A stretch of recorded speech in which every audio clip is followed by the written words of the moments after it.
Hello everyone. In this video, we will be covering how to create this grass material. In the last video, we covered how to create a dirt ground, so I suggest you to check that out as well, as we will be using a similar workflow. And in the next video, we will see how to use these materials for your terrain in Unreal Engine. So let's start with the overview. We are first creating this base pattern for the grass. Just something green with a lot of variation. We are mainly working on the base color directly, as the height map doesn't really matter that much for this material, as you would cover most of it with grass and other foliage. Also, in my opinion, for stylized ground, you don't really want too much detail, and having a height map will be distracting. The next part is to create this scattered grass on top of the base. Again, we are mainly looking to create the color map to blend with our base. Having grass blades on your grass base material is great to give the illusion of having more density for your foliage, so you can save up on resources when you scatter the grass cards. You can also reuse these grass cards later to create your foliage for consistency. And finally, we are creating some flowers and adding them on top of the grass. Now, I wouldn't really combine this. We are doing this for the sake of this video. I would rather try to export these flowers as a separate map and blend them later in Unreal Engine or any other DCC program like Blender or Maya. Then we just finish off by setting up the roughness and blending our colors. I do have the normal map just in case we need it, but I probably wouldn't use that in the end. With that done, let's get started. Start with a Perlin noise. Adjust the values, invert it. We are looking to get some large chunks of noise, mostly white with some patches of light gray. Next, we will warp and blur this a couple of times. Let's do smudges.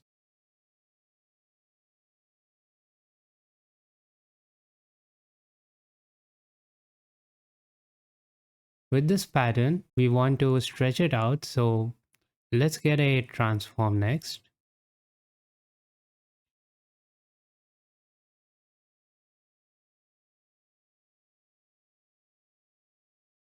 For the directional warp, we want to warp it in place, so set the directions to N and the direction count to 1. Adjust the angle and the intensity.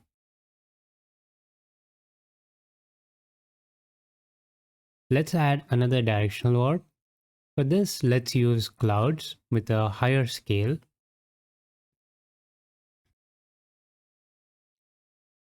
I will duplicate the directional warp and use the same input and settings, but just change the angle to 90 degrees. Let's finish this with a slow blur. Defaults are fine. Now, we have this interesting noise pattern here. Next, I will get another Perlin noise, and we will blend that with a cloud smooth. Set it to maximum and lower the opacity. Use the levels to adjust it slightly.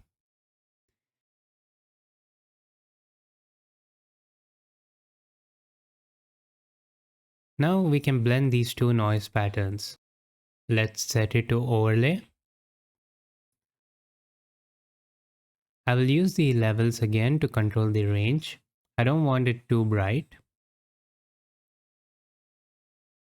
For some finer noise, we can use spot 7. Blur it a little, and we can overlay that with our noise.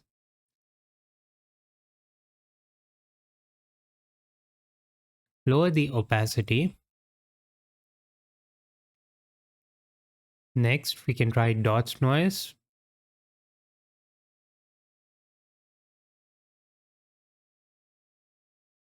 Blur this as well.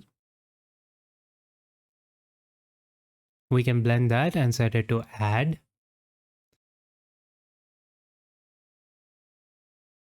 This creates these nice spots. They are a bit regular, and I want it to be a bit more chaotic. We can try using spots 4. Adjust that with levels.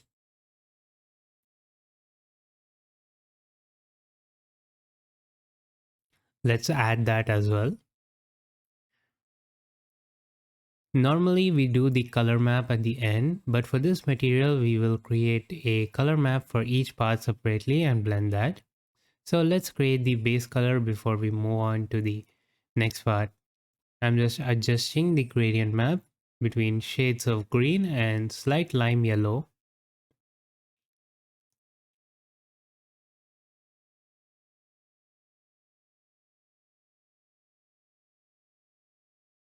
Finally, we can finish it with a sharpen.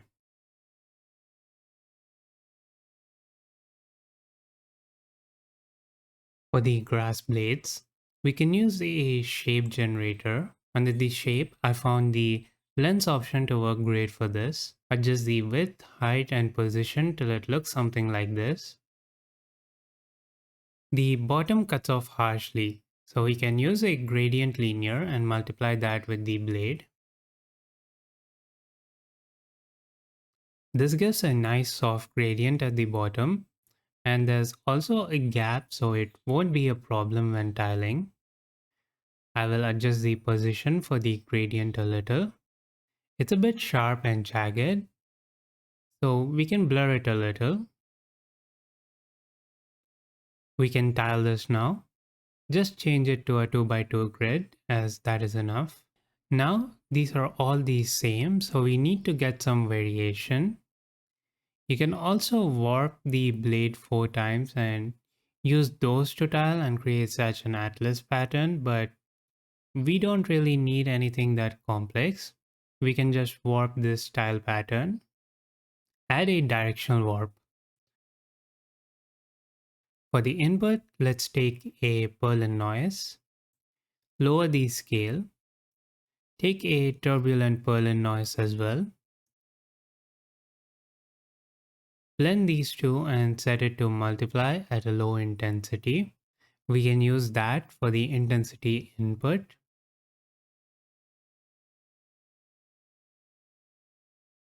And we have slight variation for each of the grass blades.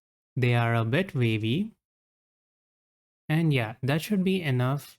You can experiment to try and make some more varying shades for the grass depending on the style and look you're going for. Next, let's use an atlas scatter. Change the type to grid to make it work. Increase the count to a good amount. Now let's play with the values. First, change the blend mode to maximum and add luminance variance as we will have overlap. Increase the scale and the variance. Add some offset variance as well. Increase the orientation variance a little bit. Now, if you zoom in, you can see how the blades overlap. Now, this might be a problem if you want to use a height map, as it would look weird with unpredictable cuts.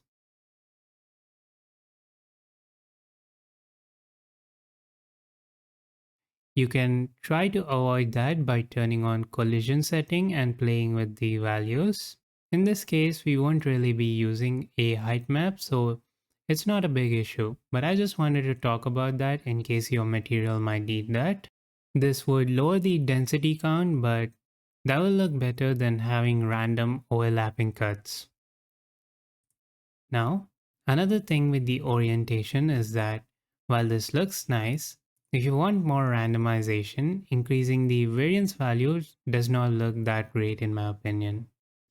It's just too random, which might work for something like cut grass or hay just scattered on the ground, but not for the grass. We can get a better look if we simply have clusters of grass rotating in a direction rather than having every single blade go in random direction similar to how hair grows. To achieve that, what we can do is use the vector input option. This is a really useful input that takes a normal map input and gives you rotation, scale, and offset controls based on that vector input. So let's set this up. Take a cellular noise, lower the scale all the way down to 1 for now. We will change this later. Let's invert it. and take a height to normal map. With this, we can now connect it to the vector input. You can ignore the yellow warning as it won't cause any problem. It just states that the output type and input type doesn't match exactly, so not really an issue. Now increase the rotation vector factor. Now see how the blade starts rotating in clusters. Now basically, if we increase the scale on the cellular noise, we keep rotating smaller and smaller clusters until we start rotating individual blades again. So keep the value low. An easy way to understand how this is working is to set it to a low value like 2. And you can see how we have a couple of cells on the normal map. And based on the RGB values, it's calculating the uh, direction and rotating the blade corresponding to that location in that direction. Now, this is kind of advanced and hard to understand, but just need to know how to utilize this. A value of 3 looks good for this. You can experiment with the scale factor for other patterns and materials as well. It gives an interesting effect. That should do it for the Atlas scatter. Let's just give this a gradient map and set the colors.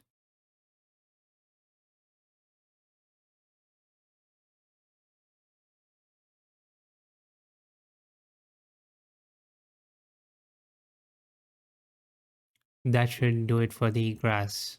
Next, let's do some flowers. Now this is completely optional and I don't like to add it directly, but I just wanted to show this as it adds some extra interest to the material. Let's start with a circle. We want to shape it like a petal. Take a quad transform and adjust the 4 corners to look like a trapezium.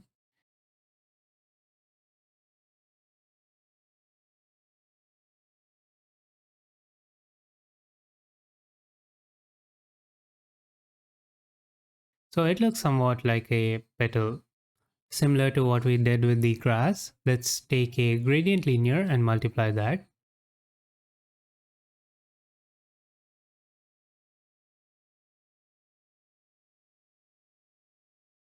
I will take a levels before that to adjust it a little.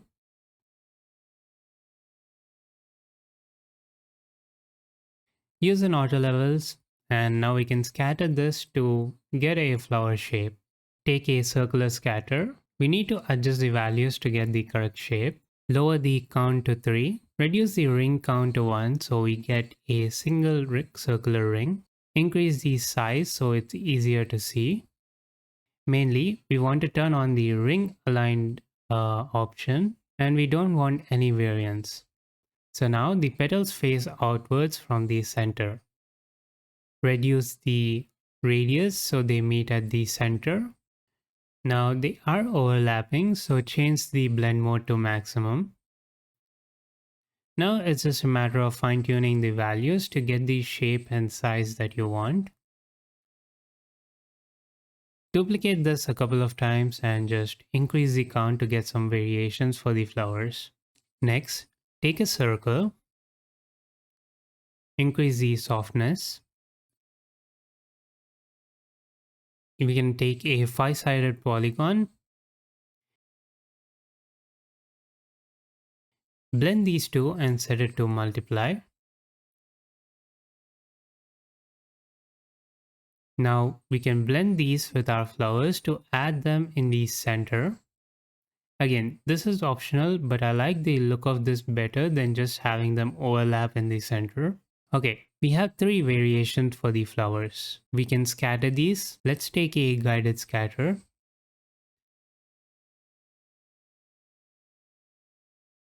Just adjust all the values to get some varying sizes and offset.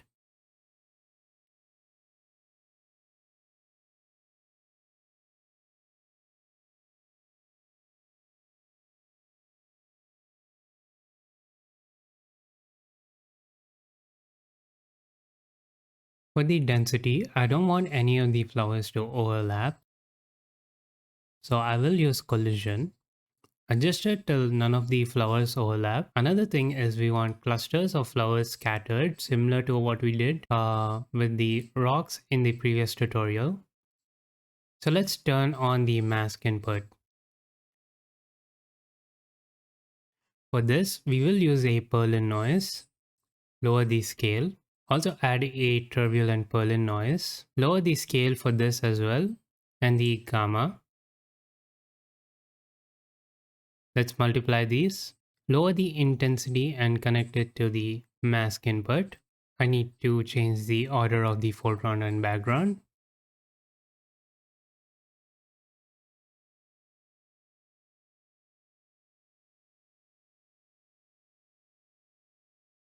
This looks great now. Let's do a gradient map.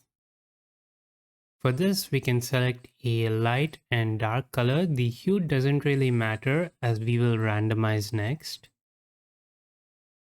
Take a flood fill to color and we will do sample from image so we can pick the random colors manually. For this, use a Voronoi, increase the scale and turn on the color input. Take a gradient ramp and now we can pick any 5 to 6 different colors.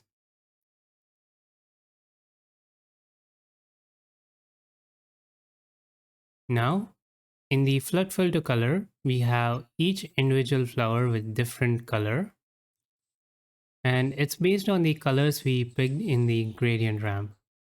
This is random, but we still have the control to choose the colors ourselves.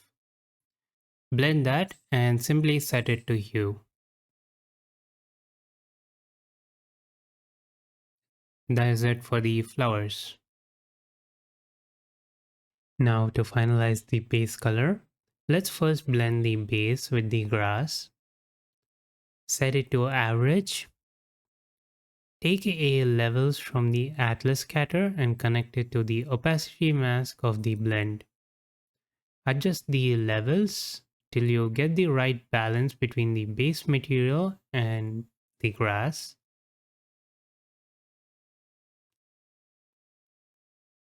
With that done, let's blend the flowers.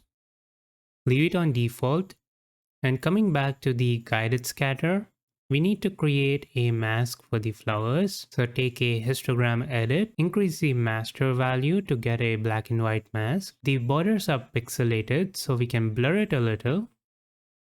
This is like increasing the feather for the mask. Now connect this to the opacity mask.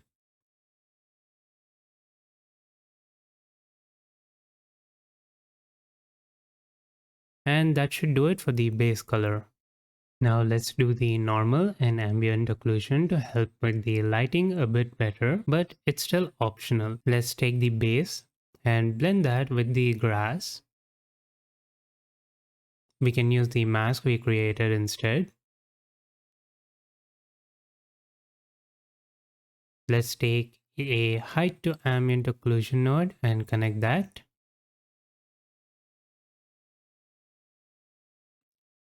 We can take a height to normal directly, but as you can see, that's a bit too harsh. So add a levels node before that.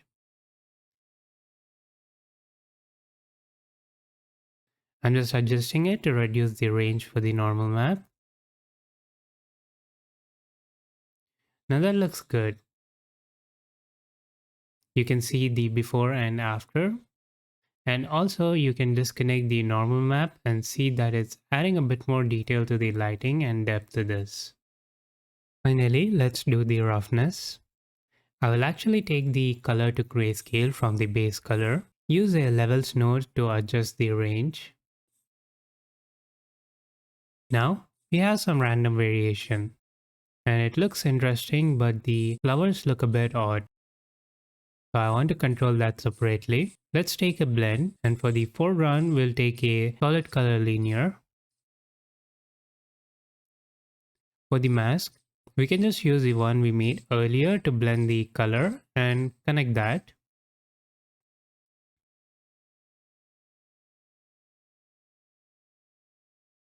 If these outlines are bothering you, they aren't really noticeable, but it's a simple fix. We can add a distance node before the opacity mask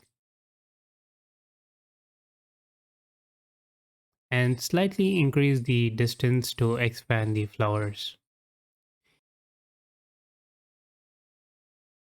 Use a blur to introduce a bit of feathering, and that should do it. You can now control the roughness for the flowers with the solid color.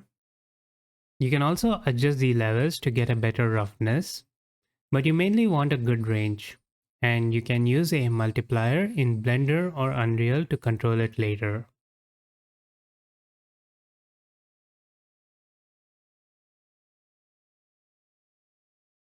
Okay, with everything done for the material, I wanted to give some final notes on exporting the maps. To start with, let's talk about the normal map.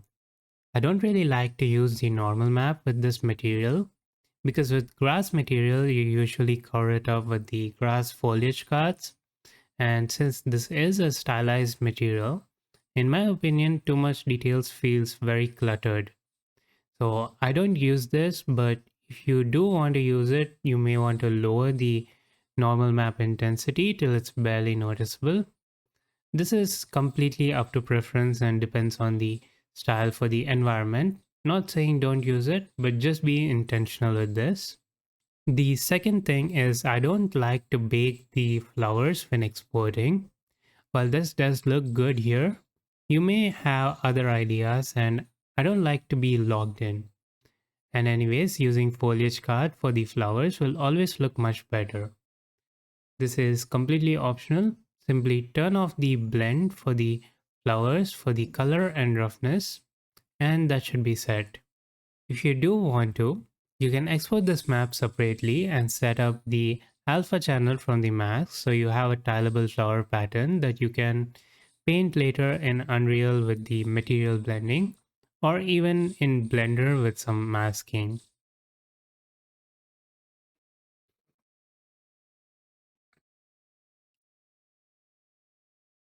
Finally, having the grass baked in like this does look good, and I like to use it as it gives the illusion of higher density. You may also want to disable this in some cases, where you're not going to have foliage cards on top of it. It doesn't quite make sense to have grass on the texture in that case, like at the edge of a pathway or something like that. So I like to export two variations just in case. And it's completely a creative choice. Simply disable the two blends and you should just have the base. This in itself is great to use, and I like to use this for more stylized look, but I don't want it to be too cluttered. Alright, that will do it for this material. Try and experimenting more with this. I just covered the basics, but you can achieve a lot of different looks by simply playing around with the patterns and values. With that being said, I hope you found the video helpful and thank you for watching.